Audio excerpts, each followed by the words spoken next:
ကျွန်တော်ရဲ့ခမဲတော်ကခြေသေးငါးချောင်းပါတဲ့ရွှေနဂါးကြီးဖြစ်တယ်လို့မဲတော်ကလည်းခြေသေးငါးချောင်းပါတဲ့ရွှေနဂါးမင်းကြီးပဲဒါပေမဲ့ကျွန်တော်ကတော့အစင်းနဲ့နဂါးဖြူလေးတစ်ကောင်ဖြစ်နေခဲ့တယ်ဒါကြောင့်ခမဲတော်ကစိတ်ဆိုးပြီးနဂါးမျိုးနွယ်စုတွေကနဂါးဖြူမျိုးသားတွေအားလုံးနဲ့ငါ့ကိုတွေးချင်းစစ်ခိုင်းခဲ့တယ်နှစ်ပေါင်း300တိတိကျွန်တော်ရဲ့တွေးတွေကုန်ခန်းလူနေပါဖြစ်မှာပဲမဲတော်ရဲ့အပြစ်မဲ့မှုကိုတက်တည်ပြနိုင်ခဲ့တယ်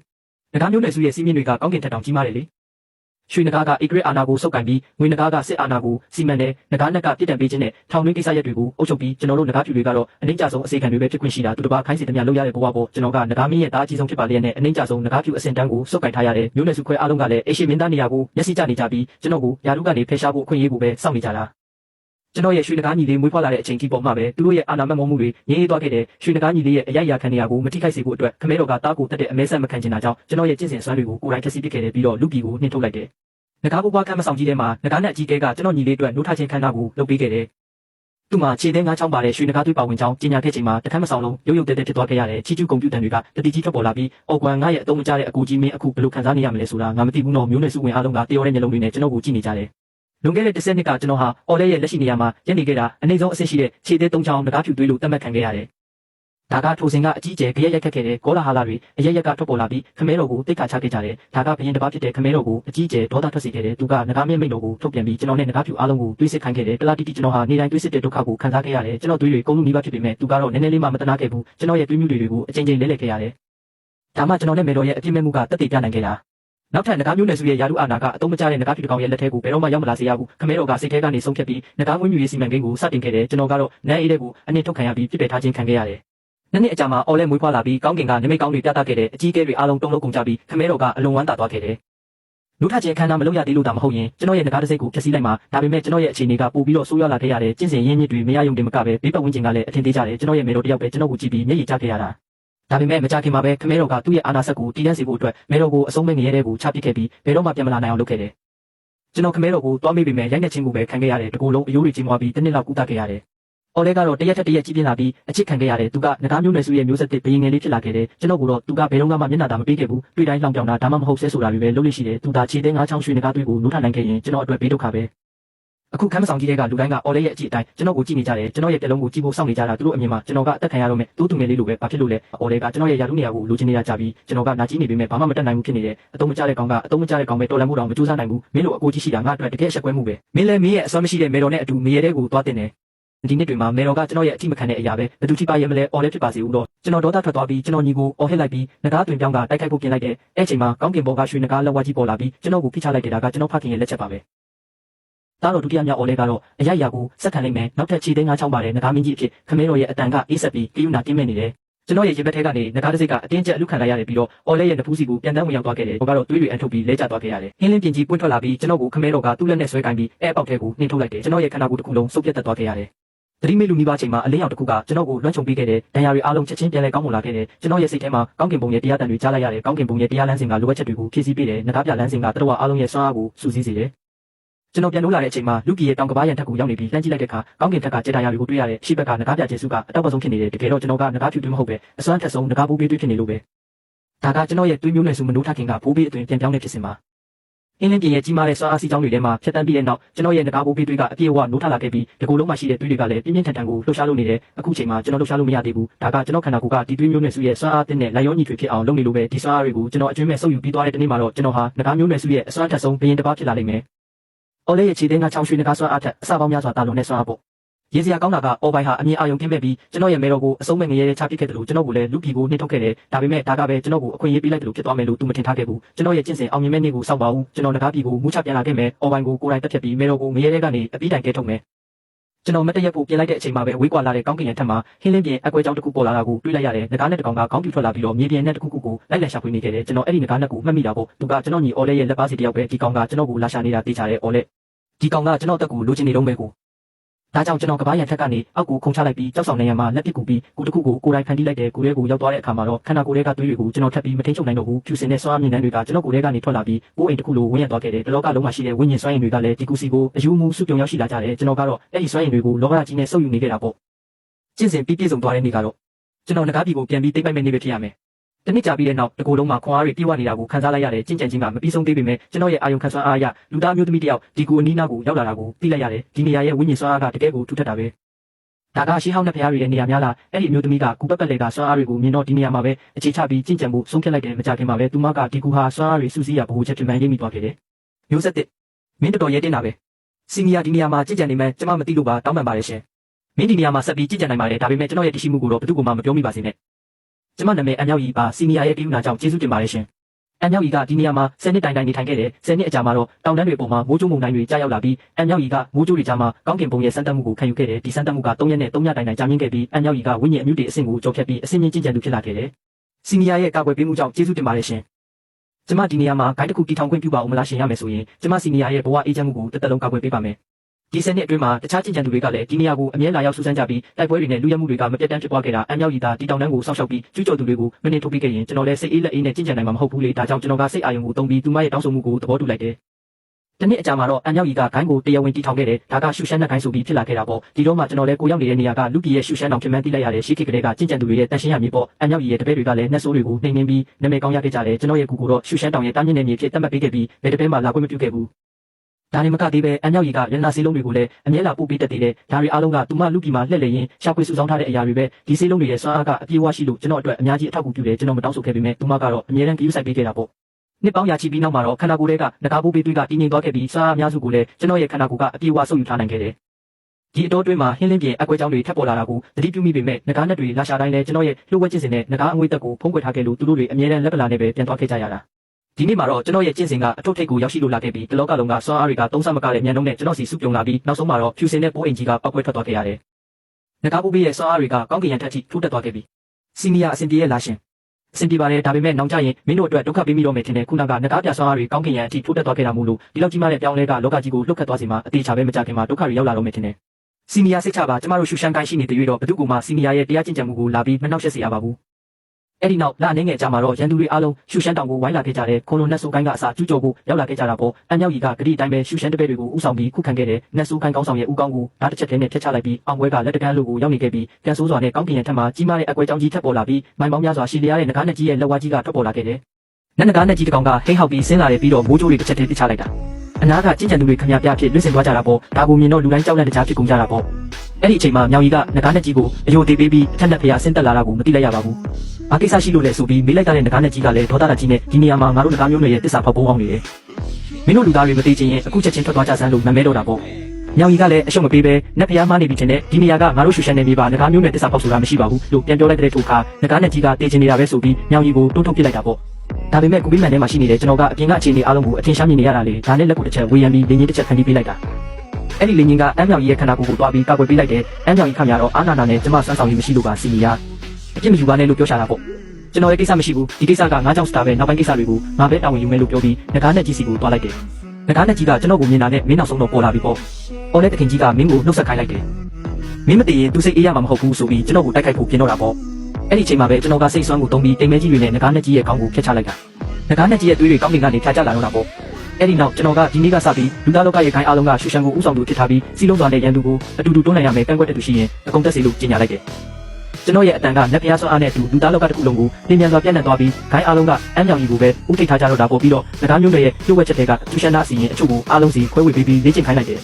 ယ်တနေ့အကြာမှာတော့ငကားမျိုးတွေလူသားလောကတွေကိုကျူးကျော်လို့မရတော့အောင်ကြီးမားတဲ့ရောင်စုံလင်းကွယ်ကားကြီးတစ်ခုဖန်တီးလိုက်တယ်ကျွန်တော်ကတော့ကူပေးမှန်တဲ့ကိုပြန်ဝင်ပြီးနောက်ဆုံးအဆင့်ကြော်ဖြတ်ဖို့ပြင်ဆင်နေခဲ့တာပေါ့ဒီလိုနဲ့နှစ်ပေါင်းရာချီကုန်လွန်သွားတယ်နှစ်ရာချီကြာတဲ့အထိလူသားကျင့်ကြံသူတွေရဲ့ပံ့ပိုးမှုကြောင့်အလင်းကွယ်ကားကြီးကအကောင်းတိုင်းရှိနေစေပဲပေါ့မူလကအတမဆုံးဖြစ်ခဲ့တဲ့ဂိုင်းချုပ်တွေကိုလည်းကူပြီးမှန်ရဲ့အပြင်ဘက်မှာကျင့်ကြံဖို့စီစဉ်ပေးခဲ့တယ်သူတို့လည်းအဆင့်တွေစင်ကဲကြော်ဖြတ်နိုင်ခဲ့ပြီးအင်အားတွေအစမတန်တိုးတက်လာကြတာပေါ့အမ်းမြောင်ကြီးရဲ့စီစဉ်မှုနဲ့အတူလူသားလောကတစ်ခုလုံးရဲ့ကျင့်ကြံခြင်းအရင်းမြစ်တွေကကျွန်တော်အဆင့်ကြော်ဖြတ်တဲ့နေရာမှာသုံးဖို့အတွက်ကျွန်တော်ရဲ့ကူပေးမှန်စီကိုအဆုံးမရှိပို့ဆောင်ပေးနေကြတာပေါ့ဒါပေမဲ့တနေ့မှာတော့ကောင်းကင်ရန်ကနေထူးဆန်းတဲ့လောက်ခတ်မှုတစ်ခုဖြစ်ပေါ်လာတဲ့ရောင်စုံအလင်းကွယ်ကားကြီးပေါ်မှာဘရက်တုံခါမှုတွေဖြစ်လာပြီးတက်ဖြတ်ခြင်းအရှိန်ဝါတွေပြည့်နေတဲ့လက်ရှိတစ်စင်းကဟင်းလင်းပြအကွဲကြောင်းကိုဖျက်တမ်းပြီးအလင်းကွယ်ကားကိုထိုးပေါက်လိုက်တာပေါ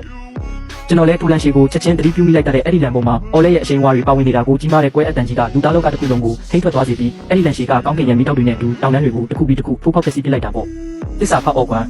အမြန်လာပြီးအသေးခံလက်ဆိုပြီးကြီးမားတဲ့ငကားကြီးတွေကဟင်းလင်းပြအကွဲကြောင်းကိုဖျက်တမ်းပြီးအုပ်စုလိုက်ရောက်လာကြတာပေါ့ရှေ့ဆုံးကနေဥဆောင်လာတဲ့ခြေသေးလေးခုပါရွှေနဂါးကြီးကလူသားတွေပြောင်းလဲလိုက်ပြီးငါကနဂါးလောကရဲ့ဒုတိယမင်းသားအော်ဦးကြီးပဲသစ္စာဖောက်အော်ကွမ်းအမြန်လာပြီးအသေးခံလက်လို့ကြွေးကြော်လိုက်တဲ့အခါကျွန်တော်ခဏလောက်ကြောင်သွားရတာပေါ့ကြည့်ရတာကျွန်တော်ကိုနဂါးလောကကနေလုံးဝပယ်ထုတ်လိုက်ပြီးထင်တာပဲဒီဒုတိယမင်းသားဆိုတဲ့ကောင်ကကျွန်တော်ကိုအောက်ပြီးအောက်ရွာနှင်ချပြီးနောက်မှမွေးဖွားလာတဲ့တာသမီပဲဖြစ်ရမယ်လေတာမန်လူတွေကတော့ဒီလိုဖိအားတွေအောက်မှာတုံ့လောက်ချောက်ချားနေကြပြီမဲ့အမ်းမြောင်ကြီးကတော့စီနီယာ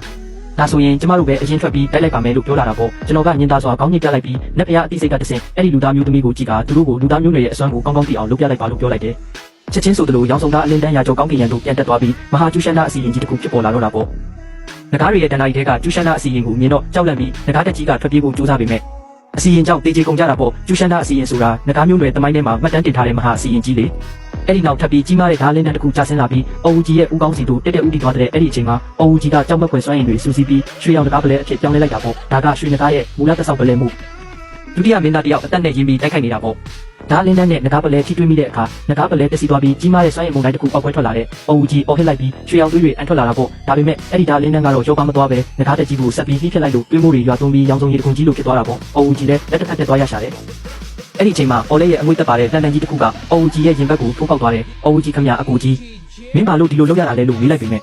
အော်လေးကတော့မင်းဒီလောက်တော့မကြလိမ့်မယ်လို့မထင်ထားဘူးငါတို့ရွှေနဂါးမျိုးတွေအတွက်တကယ်ကိုအရှက်ရစရာပဲငါခမဲတော်ကိုစားမင်းကိုတက်ပြီးမယ်လို့ရဲရဲဆက်ဆက်ပြောလိုက်တာပေါ့အဲ့ဒီအချိန်မှာအမ်းညောင်ကြီးကဓာတ်ကိုဝေယမ်းလိုက်ပေမဲ့အော်လေးကတော့လက်ညှိုးတစ်ချောင်းနဲ့ဝေယမ်းပြီးတွေးရောက်နေရှိကိုဖျက်ဆီးပစ်လိုက်တဲ့အမ်းညောင်ကြီးကပျက်စီးသွားတဲ့ကျူရှန်နာကိုမယုံကြည်နိုင်ပဲစိုက်ကြည့်နေပြီးသူ့မနောက်ကဂိုင်းချုပ်တွေလည်းတွေးတွေအံကုန်ကြတာပေါ့အော်လေးကမင်းတို့ကတိတ်ကိုအားနေလို့နဲ့မူလကျူရှန်နာအစီရင်ကိုကောင်းကောင်းမသုံးတတ်ကြဘူးထွက်လာခဲ့တော့နားရဲ့အတုံးမကျတဲ့အကူကြီးရာစုနှစ်ချီမတွေ့ရတာမင်းကိုတိတ်လွမ်းနေတာဒါမှမဟုတ်ဒီလူသားတွေကိုငါအကုန်လုံးချီပြမှာမင်းထွက်လာမှလားလို့တောင်းပြောင်ပြီးကြွကြော်တော့တာပေါ့ကျွန်တော်ထွက်လာပြီးတိုက်ခိုက်ဖို့ပြင်နေတဲ့အမ်းညောင်ကြီးကိုလှမ်းတားလိုက်တယ်မင်းအကောင်းဆုံးလုပ်ခဲ့ပြီးပါပြီလူသားမျိုးတွေရဲ့စွမ်းအားကိုလည်းပြသနိုင်ခဲ့တယ်ဒါပေမဲ့အော်လေးကလက်တဲငါးချောင်းရွှေနဂါးဖြစ်ပြီးငါတို့ရဲ့ခမဲတော်စီကအစစ်မှန်ပညာတွေကိုစက္ကန့်ထားတာအခုမင်းတို့အချိန်နဲ့သူနဲ့ရှင်လို့မရသေးဘူးစိတ်ချပါကျူရှန်နာအစီရင်ကမင်းတို့ရဲ့အယိုးလေးကြီးဆွေးမြဲသွားပါပြီနောက်တစ်ချိန်မှာလူသားမျိုးတွေပြန်လည်နှုတ်ထလာမှာတေချာတဲ့နောက်ပိုင်းကိစ္စကိုတော့ငါ့ကိုပဲတွဲပြလိုက်ပါလို့ပြောလိုက်တာပေါ့အဲ့ဒီနောက်အော်လေးဘက်ကိုလှည့်ကားမတွေ့တာကြာပြီနော်မင်းကတော့အရင်တိုင်းရက်ဆက်နေတော့မယ်ငါရဲ့ညီလေးစောစောကလက်သေးလေးချောင်းရွှေနဂါးကိုငါဘယ်လိုခေါ်ရမလဲလို့မေးလိုက်တဲ့အော်လေးကကျွန်တော်ကိုမျိုးဆက်အရဆိုရင်အော်ဦးကြီးကမင်းရဲ့တတိယညီပေါ့ဒါပေမဲ့သူကလက်သေးလေးချောင်းနဂါးဖြစ်ပြီးမင်းထက်တောင်ပိုတော့မကြသေးဘူးလို့ပြန်ပြောတာပေါ့ပြီးတော့အော်လေးကဆက်ပြီးစိတ်ဝင်စားဖို့ကောင်းတာပဲခမဲတော်ကမင်းကိုလူပြည်ကိုနှိမ့်ထုတ်ခဲ့ပေမဲ့မင်းတခုခုနဲ့ကြုံတွေ့ခဲ့ရလို့နေမှာပါအဲ့ဒီကျူရှန်နာအစီရင်ကအဲ့ဒီထဲကတခုပေါ်ပြောစမ်းမင်းနဂါးဘိုးဘေးရဲ့အမွေနှစ်ကိုဘယ်လိုရခဲ့တာလဲလို့မေးလာတာပေါ့ကျွန်တော်ကလည်းကျူရှန်နာအစီရင်ကနဂါးဘိုးဘေးရဲ့လှုပ်ဝက်ချမ်းကလာတာမှန်ပါတယ်ဒါပေမဲ့ဒါကတွင်းမျိုးဆက်လို့ထားမှုကြောင့်ပါမင်းပြောတယ်လို့ကန်ကောင်းချင်းမျိုးမဟုတ်ဘူးမင်းရဲ့တတိယညီကိုတော့တိုက်ရိုက်တက်ရဲတယ်ဆိုတော့ခမဲတော်အပြစ်ပေးမှာကိုမကြောက်ဘူးလားလို့ပြန်မေးလိုက်တဲ့အခါအတုံးမကျတဲ့လက်သေးလေးချောင်းနဂါးတစ်ကောင်ကိုတက်တာခမဲတော်ကစိတ်ဆိုးမှမဟုတ်ဘူးဆိုပြီးအော်လေးကကျွန်တော်ကိုအပြင်းထန်စတင်တိုက်ခိုက်ပါတော့တာပေါ့ဘိုးဘေးနဂါးရဲ့အမွေကိုတော့ခဏနေရင်မင်းကိုတက်ပြီးမင်းရဲ့ဝိညာဉ်ကိုရှာဖွေပြီးယူလိုက်မယ်မင်းကိုနဂါးလက်သေးတဲ့တစ်ချက်ထဲနဲ့ဆွဲသွင်းပြီးဒီနေရာတင်မင်းကိုချေမှုန်းပစ်မယ်ရုတ်တရက်ကျွန်တော်ရဲ့ခန္ဓာကိုယ်ပေးမှာနက်ဖျားလင်းလန်းတွေထွက်ပေါ်လာတဲ့အော်လီယက်ကသူ့ရဲ့ခွန်အားအလုံးကိုတုံးခဲ့ပေမဲ့လည်းကျွန်တော်ရဲ့ခန္ဓာကိုယ်ကိုအနှဲငယ်ညတောင်မလှုပ်ရှားစေနိုင်ဘူးအော်လီယက်ကအံ့ဩသွားပြီးချက်ချင်းပဲခြေသိမ်းငါးခုနဲ့ပြင်းထန်စွာဖိနှိပ်ကကျွန်တော်ကိုတောင်ကြီးတစ်လုံးစီရိုက်ချလိုက်တဲ့ရိတ်ခနဲလှုပ်ရှားမှုတစ်ခုနဲ့အတူဒါကဘလို့ဖြစ်နိုင်မှာလဲကျွန်တော်ရဲ့မျက်နှာကအေးဆက်နေပြီးလက်ဝဲလက်ကဓာတ်သွားအဖြစ်ပြောင်းလဲကအော်လီယက်ရဲ့ခေါင်းကိုဓာတ်ရိုက်ဖျက်ချလိုက်တဲ့အော်လီယက်ရဲ့ဦးခေါင်းကနဂါးခေါင်းဖြစ်ပြောင်းလဲသွားပြီးကောင်းကင်အပြည့်ရွှေရောင်သွေးတွေနဲ့အတူမြေပြင်ပေါ်ကိုကျဆင်းသွားကကျဲလောင်တဲ့အတန်ကြီးထွက်ပေါ်လာတယ်အမ်းမြောင်ကြီးတို့လူစုကတော့မအောင်နိုင်ပဲဝမ်းတာအားရအော်ဟစ်ကြတယ်ဒါပေမဲ့ကျွန်တော်ရဲ့စိတ်ထဲမှာတော့အော်လီယက်ကိုတကယ်တက်လိုက်ရတဲ့ခံစားချက်မျိုးအနည်းငယ်များမရှိဘူးမထင်မှတ်ထားဘူးမင်းကငါရဲ့ကိုယ်ပွားတစ်ခုကိုဖျက်ဆီးနိုင်ခဲ့တယ်ပေါ့နှမျောစရာကောင်းတာကငါရဲ့ခန္ဓာကိုယ်အစ်စ်ကကြင်ကြံခြင်းအတွက်တကားပိတ်နေလို့လောလောဆယ်လူလောကကိုဆင်းမလာနိုင်သေးဘူးမင်းဒီချိန်လေးကိုကောင်းကောင်းပြောစရာရှိတာပြောထားလိုက်ပါငါတကားပိတ်ကြင်ကြံမှုပြီးဆုံးတဲ့နေ့ကျရင်ပေါ့ဒီအားနေတဲ့လူသားမျိုးနွယ်တွေဟာလည်းမင်းကြောင့်တယောက်မှကြံမှာမဟုတ်ဘူးဆိုတာမှတ်ထားလိုက်အမ်းမြောင်ကြီးကလွဲရင်ကျန်တဲ့သူတွေအားလုံးရဲ့စိတ်ထဲမှာကြောက်ရွံ့ခြင်းမျိုးစေ့တစ်ခုတိတ်တဆိတ်ဆွဲထင်ကြံရခဲ့တာကိုကျွန်တော်ရှင်းရှင်းလင်းလင်းခံစားမိတယ်လူလောကမှာစကားပုံတစ်ခုရှိတယ်ငါကတော့သူတို့ကိုမတက်ချင်ပါဘူးဒါပေမဲ့သူတို့ကငါကြောင့်တည်ဆုံးခဲ့ရတယ်ဆိုတာမျိုးပေါ့ဒီတိုက်ပွဲပြီးနောက်မှာတော့ကျွန်တော်ထွက်ခွာရတော့မယ်ဆိုတာနားလည်လိုက်တယ်တလားကြပြီးနောက်မင်းကအမ်းမြောင်ကြီးကိုကူပေးမှန်တဲ့ကိုခေါ်ပြီးသူမကိုတရားဝင်နှုတ်ဆက်လိုက်တယ်ဒါကအမ်းမြောင်ကြီးအတွက်ကျွန်တော်ရဲ့ကူပေးမှန်တဲ့ကိုပထမဆုံးအကြိမ်ဝင်ပူးခြင်းပဲသူမရဲ့မျက်ဝန်းထဲမှာဆူဆူဆန်းဆန်းဖြစ်နေပြီးဖုံးကွယ်မရတဲ့ဝမ်းသာမှုတွေလည်းရှိနေတယ်ဒါပေမဲ့ကျွန်တော်ထွက်ခွာတော့မယ်ဆိုတာကြားလိုက်ရတဲ့အခါမှာတော့သူမရဲ့မျက်နှာအမူအရာကချက်ချင်းညှိုးငယ်သွားခဲ့တယ်ဒါပေမဲ့တိတ်မကြခင်မှာပဲသူမကဆုံးဖြတ်ချက်တစ်ခုချလိုက်တယ်လို့မျိုးစီနီယာခုသွားရင်အရာရာကိုသတိထားပါကျမကတော့ဒီလူလောကထဲမှာကြံနေရခဲ့ပြီးနေ့တိုင်းစီနီယာအတွက်ဆူတောင်းပေးနေမှာပါပြီးတော့လည်းဘလောက်ပဲအချိန်တွေကြာပါစေဦးတော့ကျမတေချာပေါက်စီနီယာလျှောက်ခဲ့တဲ့လမ်းစဉ်တိုင်းလိုက်ပြီးစီနီယာရဲ့နောက်ွယ်ကိုအမိလိုက်ပါမယ်ကျွန်တော်ကအမ်းမြောင်ကြီးရဲ့စိတ်ဆန္ဒကိုနားလည်ပေမဲ့ကျွန်တော်ရဲ့ရည်မှန်းချက်ကဒီမှာမဟုတ်တဲ့အတွက်ဘာမှပြန်မပြောခဲ့ဘူးကျွန်တော်ကဘူပေးမှန်ကိုအမ်းမြောင်ကြီးကိုပေးအပ်ခဲ့ပြီးကျွန်တော်ကိုယ်တိုင်ကတော့တယောက်တည်းလူလောကထဲမှာလှည့်လည်သွားလာခဲ့တဲ့နှစ်ပေါင်းရာချီတိတ်တဆိတ်ကျင့်ကြံခဲ့ပေမဲ့ကျွန်တော်ကဒီလူလောကရဲ့အလှတရားကိုကောင်းကောင်းမခံစားဘူးသေးဘူးဘိုးဘေးနဂါရဲ့လှုပ်ဝက်ကျမ်းထဲမှာမှတ်တမ်းတင်ထားတာရှိတယ်ရှေ့ခေတ်တုန်းကဘိုးဘေးနဂါကြီးမပြန်တမ်းမိတာလေဒီလူလောကထဲမှာပဲတရားဓမ္မကိုကျင့်ကြံရင်းနဲ့နောက်ဆုံးမှပြန်တမ်းသွားခဲ့တာပါကျွန်တော်ကဘိုးဘေးနဂါရဲ့လမ်းစဉ်တိုင်းလိုက်ပြီးလူလောကထဲမှာတစ်နှစ်ကျော်လှည့်လည်ခဲ့တဲ့လူလောကရဲ့ရှုခင်းတွေကိုကြည့်ရှုရင်းလူသားတွေရဲ့ပျော်ရွှင်ခြင်းဝမ်းနည်းခြင်းမွေးဖွားခြင်းအိုမင်းခြင်းနာကျင်ခြင်းနဲ့တေဆုံးခြင်းတွေကိုခံစားခဲ့တယ်ကျွန်တော်နောက်ဆုံးတော့တစ်ခုခုကိုသဘောပေါက်နားလည်သွားခဲ့ပြီးအရင်တုန်းကကျွန်တော်ကိုလူလောကထဲနှင်ထုတ်ခဲ့တဲ့အဲ့ဒီတောင်ကမ်းပါးစီပြန်လာခဲ့တယ်လူသားမျိုးနွယ်ဖြစ်ဖြစ်နဂါးမျိုးနွယ်ဖြစ်ဖြစ်နောက်ဆုံးတော့လေဒီစကြဝဠာကြီးတွေကပုံမှုတစလို့ပါပဲ နဂါမျိုးနွယ်ကပိုပြီးအသက်ရှိရှိနေရရုံပဲရှိတာပါအချိန်တန်လို့တေဆုံးချိန်ရောက်လာရင်တော့နောက်ဆုံးမှာမြေမုံတဆုပ်ပဲဖြစ်သွားရတာပါပဲအဲ့ဒီအချိန်မှာပဲမိုးတိမ်တွေကကောင်းကင်တစ်ခုလုံးကိုဖုံးလွှမ်းသွားခဲ့တယ်မင်းမောင်နေတဲ့မိုးတိမ်တွေထဲမှာလျှက်စီးတွေကပြင်းထန်စွာလက်ပတ်နေပြီးတရရိပ်ဆူစီးလာကကျွန်တော်ကကောင်းကင်ဘောကိုပြန်တက်သွားခဲ့တယ်ဘိုးဘေးနဂါရဲ့အချိန်ဝါကလုံးဝဖုံးကွယ်မထားတော့ပဲအဲ့ဒီအချိန်မှာပဲမိုးကြိုးဘေးဒုက္ခကပြင်းထန်စွာကြားရောက်လာခဲ့တော့တယ်ကျွန်တော်ဟာမိုင်မောင်းထောင်ချီရှည်လျက်တဲ့အပြာရောင်နဂါကြီးတစ်ကောင်ဖြစ်ပြောင်းလဲသွားတဲ့ကိုးရောင်ကြီးလျက်စီးတွေဟာကောင်းကင်ရန်ကနေပြင်းထန်စွာကြားရောက်လာတဲ့ဒီလောကကအရာအလုံးကိုဖျက်ဆီးပစ်တော့မဲ့အတိုင်းပဲကျွန်တော်ဟာဒီအတိုင်းမသိကျပြောတဲ့လျှက်စီးဘေးဒုက္ခထဲမှာကိုပုံသွင်းနေတဲ့ကြောက်မက်ဖွယ်လျှက်စီးတွေကကျွန်တော်ရဲ့အသားရည်ကိုအချိန်ချင်းရိုက်ခွဲနေတယ်ဘိုးဘေးနဂါတွေးကြောကသူတို့ကိုချက်ချင်းပြန်လဲရှင်းတန်စေတယ်ကျွန်တော်ဟာမိုင်ပေါင်းထောင်ချီရှည်လျက်တဲ့အပြာရောင်နဂါကြီးအဖြစ်ပြောင်းလဲပြီးလျှက်စီးတံကိုခံယူနေတယ်ကျွန်တော်ကောင်းကင်ကိုမော့ပြီးတစ်ချက်ဟိန်းဟောက်လိုက်တာကြောက်မက်ဖွယ်နဂါအရှိန်ဝါကတိမ်တိုက်တွေကိုလွင့်စင်သွားစေတယ်ကျွန်တော်ဟာကောင်းကင်ဘေးဒုက္ခကိုအောင်မြင်စွာကြော်ဖြတ်နိုင်ခဲ့တယ်။နဂါကိုပေါ်ကအပြာရောင်ကြီးခွန်တွေဟာဘိုးဘေးနဂါလိုပဲပုံမနဲ့ဆိုင်တောက်ပလာတယ်ကျွန်တော်ဟာအရင်ကခြေသေး၃ချောင်းပါတဲ့နဂါဖြူလေးမဟုတ်တော့ပဲခြေသေး၆ချောင်းပါတဲ့နဂါပြကြီးဖြစ်သွားပြီ။ကျွန်တော်ကောင်းကင်ရန်ကိုကြည့်လိုက်တဲ့အခါမျက်လုံးထဲကနေနက်ဖျားလင်းတန်းတစ်ခုထွက်ပေါ်လာတယ်။ဟင်းလင်းပြင်းထဲမှာနေရန်တစ်ခုကိုချက်ချင်းပဲစုပ်ဖြတ်ပစ်လိုက်တယ်။အန်မြောင်ကြီးဟာရှူရှမ်းတောင်ကနေပြန်တန်းလာပြီးကျွန်တော်ကိုဆွဆွလန်းလန်းစိုက်ကြည့်နေတယ်။ကျွန်တော်သူ့ကိုကောင်းတာအရာညှိပြပြီးလျှက်စီးအကြောင်းတွေကိုလှည့်မကြည့်ပဲပြန်တန်းဝင်ရောက်သွားတယ်။နောက်တစ်စက္ကန့်မှာကျွန်တော်ဟာနဂါလောကကိုရောက်ရှိသွားခဲ့တယ်။သူကနဂါလောကရဲ့တောင်ဘက်ကောင်းကင်တကားကိုကျူးကျော်ဝင်ရောက်ဝင်လာလဲမြင်မြင်လည်းပြောစမ်းခြေသေးလေးချောင်းပါတဲ့ခေါင်းသုံးလုံးနဂါနဲ့တွေကကျွန်တော်ကိုမြင်တာနဲ့ချက်ချင်းသတိပေးလိုက်တယ်ကျွန်တော်သူတို့ကိုအေးဆက်စွာကြည့်လိုက်တော့မျက်လုံးထဲကအလင်းနှံတွေကြောင့်နဂါနဲ့သုံးကောင်ဟာဆူဆူဝါးဝါအော်ဟစ်ပြီးပောက်ကွဲသွားကြတယ်တစ်ချိန်တည်းမှာပဲနဂါလောကရဲ့သတိပေးခေါင်းလောင်းတန်တွေမြည်ဟိလာပြီးနဂါအဆောက်အအုံတွေဝိုင်းဝန်းလာကြတဲ့ခေါင်းဆောင်ဖြစ်တဲ့ခြေသေးသုံးချောင်းပါတဲ့နဂါရွှေခွဲခေါင်းဆောင်ကကျွန်တော်ကိုမြင်တော့အံ့အားသင့်သွားတယ်မင်းကြီးသားအော်ကွန်ပဲမရေမတွက်နိုင်တဲ့နဂါစစ်တီတွေဟာကျွန်တော်ကိုတောင်ဘက်ကောင်းကင်တကားရှိမှဝိုင်းရံထားကြတယ်အော်ကွန်သူကလွန်ခဲ့တဲ့နှစ်ပေါင်းရာချီကလေးကလူလောကကိုအနှင်ခံလိုက်ရတာမဟုတ်ဘူးလားနှစ်အနည်းငယ်ပဲရှိသေးတာကိုသူကဘေးဒုက္ခကိုကြော်ဖြတ်ပြီးပြန်တိုက်ခိုက်လာတာလားအော်ကွန်ကခြေသေး၃ချောင်းပါတဲ့နဂါဖြူတကောင်မဟုတ်ဘူးလားဒါပေမဲ့အခုသူ့ပုံစံကခြေသေး၆ချောင်းနဲ့အပြာရောင်တောက်နေတာဘိုးဘေးနဂါနဲ့အရန်တူလုံးနဲ့အော်ကွန်ရဲ့ခန္ဓာကိုယ်ထဲမှာတကယ်ပဲဘိုးဘေးနဂါရဲ့တွေးကြောတွေစီးဆင်းနေတာလားတစ္ဆာဖောက်အော်ကွန်လူလောကမှာမင်းကြီးသားအော်ဝူကြီးကိုတက်ဖြတ်ခဲ့တဲ့သူ့ကိုချက်ချင်းဖမ်းဆီးပြီးနဂါးကွမျက်ရနေရာကိုပို့ဆောင်တာကောင်းဖြတ်ပစ်စမ်းဒါလဲအော်ဝူကြီးကအော်ကွန်ရဲ့တက်ဖြတ်ခြင်းကိုခံလိုက်ရတာလားအော်ဝူကြီးကခြေသေးလေးချောင်းပါတဲ့နဂါးရွှေပဲဥစ္စာကျွန်တော်ကတိုးတိုးလေးဟိဟောက်လိုက်တာနဲ့ဘိုးဘေးနဂါးရဲ့အရှိန်ဝါကအပြည့်အဝထွက်ပေါ်လာတယ်ဒါကတကယ်ပဲဘိုးဘေးနဂါးရဲ့တပြင်းလားအစင်းနေနဂါးတွေအားလုံးဒူးထောက်လိုက်ကြရတယ်အသက်တောင်ဝဝမရှိဝင်ကြဘူးကျန်တဲ့အစင်းမြင့်နဂါးတွေလည်းတုံးလုံးကုန်ကြတယ်ဘလို့လုပ်ပြီးဒီလိုဖြစ်ရတာလေဒီတွေးကြောအရှိန်ဝါကဘယင်မင်းမြတ်ကိုယ်တိုင်မျက်ထွက်နေတယ်လို့ပဲဒါကဒန္တာကြီးတဲကတွေးကြောဆိုင်ရာဖိနှိပ်မှုပဲခြေသေးငါးချောင်းပါတဲ့နဂါးရွှေနန်းတော်တဲကနေအလင်းတန်းတစ်ခုလျှက်စီးလို့ထွက်ပေါ်လာတဲ့အမိုက်တစုဘိုးဘေးနဂါးရဲ့အရှိန်ဝါလေးတင်ကိုအော်ပိုင်မင်းကြီးနဲ့နဂါးတွေအားလုံးဒီအတန်ကိုကြားရတော့ကြောက်လန့်ကုန်ကြတယ်သူကနဂါးတွေကိုမထီမဲ့မြင်ကြည့်ပြီးပြောလိုက်တယ်မင်းကစိတ်လိုကြပြီးသူတို့ကိုလည်းတက်ပြစ်ဦးမလို့လားအော်ဦးကြီးကိုတက်ခဲ့တယ်လို့မျိုးပေါ့ရိုးရိုးရှင်းရှင်းစကားတခွန်းကနဂါးအုပ်စုကိုထိတ်လန့်သွားစေတယ်အော်လေးရဲ့မျက်နှာကပုံမှုခက်ထန်လာပြီးတက်ပြစ်လိုစိတ်တွေပြင်းနေနေတယ်မင်းကိုငါကိုယ်တိုင်လိုက်မရှာရသေးခင်မှာမင်းကအသေးခံဖို့ရောက်လာတာပဲဒီလောက်တောင်တေးချင်နေတာလားငါရဲ့အတုံးမကျတဲ့အကူကြီးတွေးရောင်နဲ့ရှိကြီးကဟင်းလင်းပြင်းထဲမှာပေါ်လာပြီးတက်ဖြတ်ခြင်းအရှိန်ဝါနဲ့ကျွန်တော်စီကိုထိုးဆိုင်လာတယ်ကျွန်တော်ကတုံးလုံးချင်းမရှိပဲအကာအကွယ်တားဆီးတစ်ခုကိုဖန်တီးလိုက်တယ်တွေးရောင်လန်ကအကာအကွယ်ကိုပြင်းထန်စွာရိုက်ခတ်ပြီးစွမ်းရည်တွေပောက်ကွဲထွက်သွားတယ်တောင်ဘက်ကောင်းကင်တကားတစ်ခုလုံးတုန်ခါသွားရတယ်ဒါပေမဲ့ကျွန်တော်ရဲ့အကာအကွယ်ကိုတော့မဖျက်ဆီးနိုင်ခဲ့ဘူးအော်လေးရဲ့မျက်နှာကအအားတမှုတွေဖြစ်ပြောင်းလဲသွားပြီးသူကအော်ဟစ်လိုက်တယ်လန်ရှီကသူ့လက်ထဲပြန်ရောက်သွားပြီးသူကကောင်းကင်ရံထဲမှာပျောက်ကွယ်သွားတယ်သူပြန်ပေါ်လာတဲ့အခါလှန်နဲ့အတူအကာအကွယ်ကိုပြင်းထန်စွာရိုက်ခွဲလိုက်တဲ့တောက်ပတဲ့အလင်းနှန်းတွေနဲ့အတူကျွန်တော်ရဲ့မျက်ခုံးအလဲတိတ်တိတ်စီကိုထိုးဆိုင်လာတ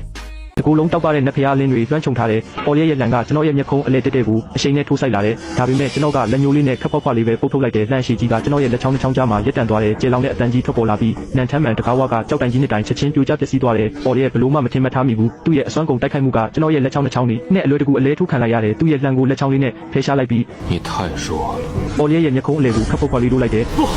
我是敖烈是下一任五爪金龙皇我绝不会死敖烈陛下竟然被杀了！怎么会这样？难道这龙界的天要变了吗？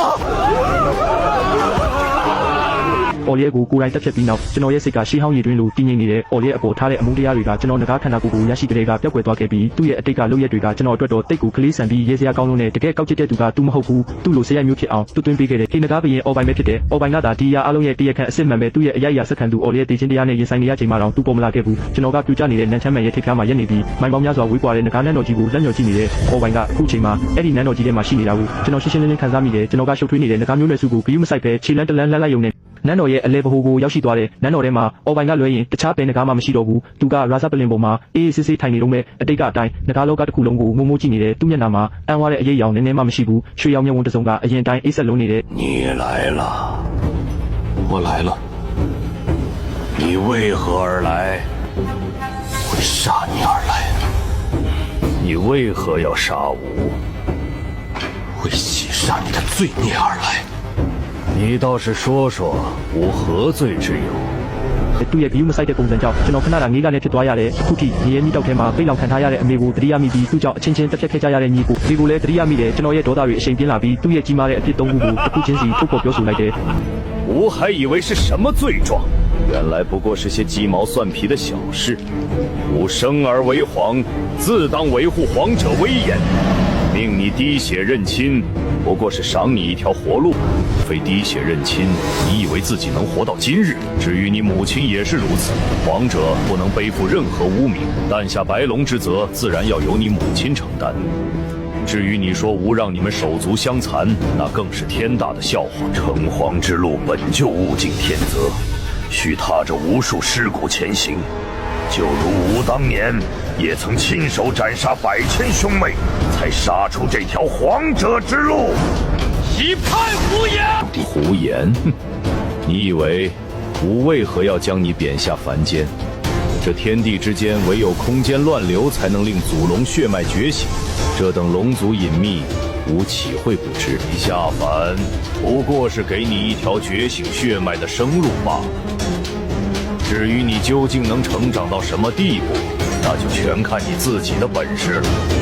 与我再无关系。既然如此，当年又为何做出那些荒唐之事？为什么不直接公布血脉，镇压群龙？笑话，区区一个子嗣而已，能让你活到今日已是天大的恩赐，吾又何必浪费心神去解釋？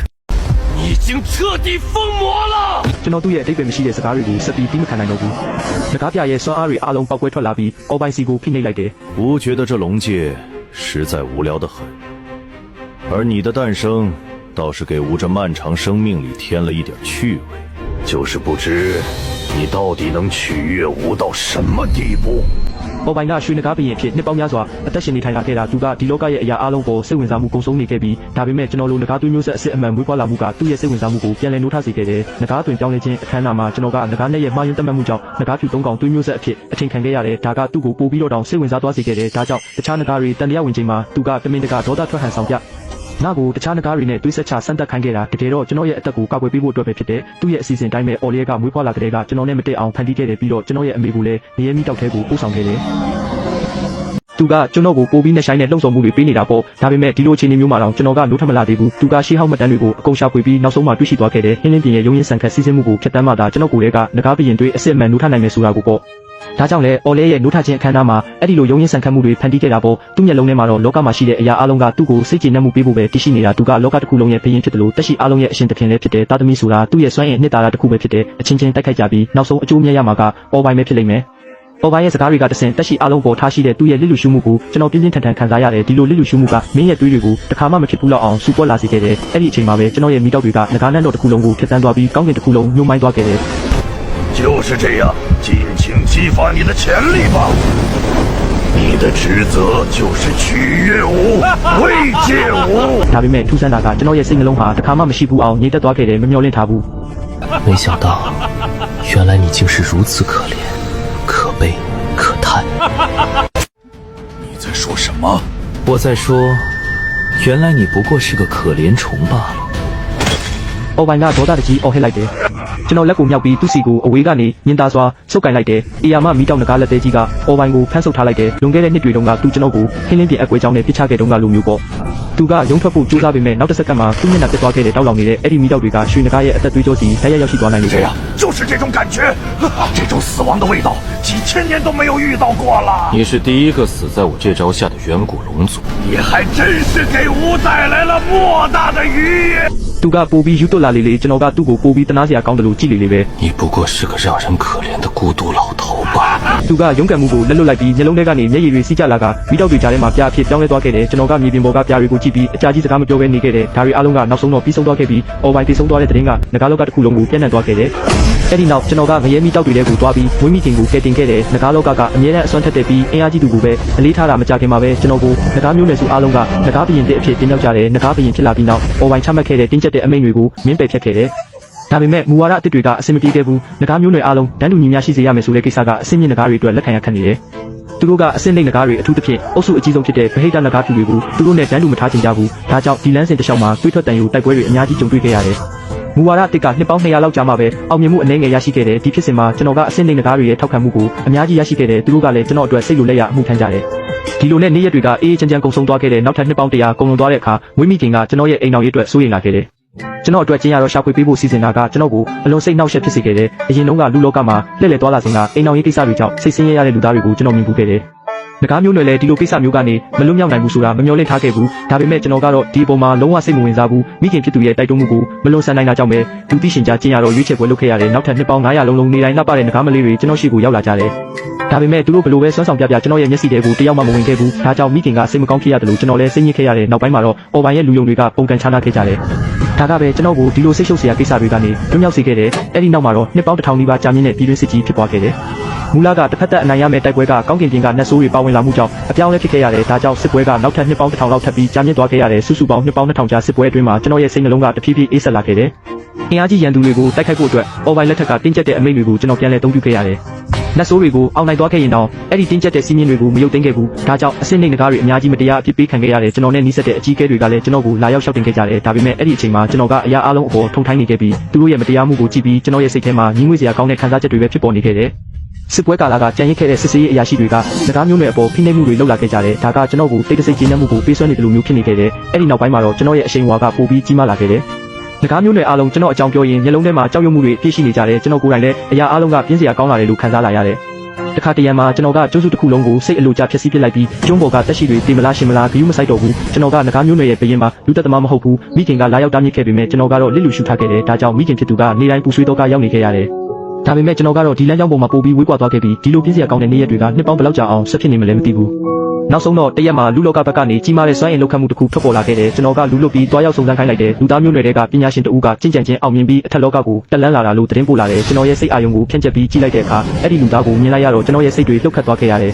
တကယ်တော့အဲ့ဒါအံ့ကြောင်ဖြစ်နေလို့ပဲကျွန်တော်ချက်ချင်းတတိပြန်ဝင်လာခဲ့တယ်လွန်ခဲ့တဲ့နှစ်ပေါင်းများစွာကိုပြန်တွေးကြည့်လိုက်ရင်ကျွန်တော်ကအော်ပိုင်ရဲ့လမ်းဟောင်းတိုင်းရှောက်လန်းနေခဲ့မိပြီပဲကျွန်တော်ကိုယ်တိုင်ကကျွန်တော်အရင်ကအမုန်းဆုံးအတနာစရာအကောင်းဆုံးဖြစ်ခဲ့တဲ့လူတစ်ယောက်လိုဖြစ်နေခဲ့ပြီးကျွန်တော်တော့ကြီးကျယ်ရသွားခဲ့တယ်တင်းကျပ်တဲ့စီးမြင့်အမိတ်အားလုံးကိုဖျက်သိမ်းလိုက်ပြီးငကားပင်ရသူကိုပါဆွန့်လွတ်လိုက်တယ်အဲ့ဒီနောက်ပိုင်းမှာတော့ကျွန်တော်တကူလုံးပေါ်ပါသွားခဲ့ရတယ်ပြီးတော့အံမြောင်ကိုတွားရှာခဲ့တယ်အဲ့ဒီအချိန်ကစလို့တူမနဲ့အတူငကားလောကနဲ့လူလောကအနှံ့လှည့်လည်သွားလာခဲ့ပြီးစစ်ပွဲတွေထဲမှာဘယ်တော့မှမပါဝင်တော့ဘူး